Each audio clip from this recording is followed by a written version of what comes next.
In today's video, I'm going to teach you how to refine job search results on Glassdoor. Advanced Filters 2026. First, open your browser and head to glassdoor.com. If you're not already signed in, quickly log into your account so your preferences and saved settings carry over. This keeps your experience consistent and makes filtering faster. Once you're on the home page, look toward the top menu. Click on Jobs in the main navigation. This takes you to the core job search area. From here, choose Search to begin narrowing down roles that match what you're looking for. In the search fields, type your target job title, like Product Manager or Data Analyst, and set the location. You can enter a country, a specific city, or choose Remote if that's your preference. After you see the initial list of results, click the filter icon to open the Advanced Filter panel. This is where the real refinement happens. Start with the basics. Toggle Easy Apply only if you want a streamlined application process within Glassdoor.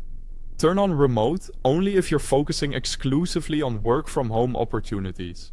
Next, set your salary range using the slider to align with your expectations. If compensation varies widely, consider a range rather than a single number to avoid missing relevant roles.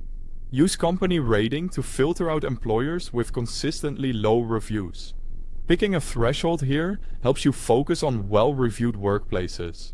Date posted is great for staying current. Selecting options like the last 24 hours or last week keeps your list fresh and reduces outdated listings. Job types lets you narrow to full-time, part-time, contract, or internship. Cities helps you target specific metro areas if you're open to relocating or comparing markets.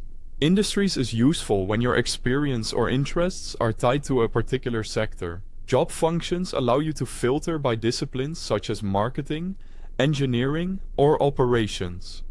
Seniority levels help you match your experience to roles like entry-level, associate, or director. Companies let you spotlight specific employers. And company sizes can focus your search on startups, mid-sized organizations, or large enterprises, depending on your preferred environment. All of these controls are presented as drop-downs, so expand each one to adjust the selections that matter to you. Make a few changes at a time and watch how the results update, so you can see which filters have the biggest impact. If your list gets too narrow, clear, or loosen one filter rather than starting over. That's it. By using these advanced filters thoughtfully, you'll turn a broad search into a precise, high-quality list of opportunities that truly fit your goals.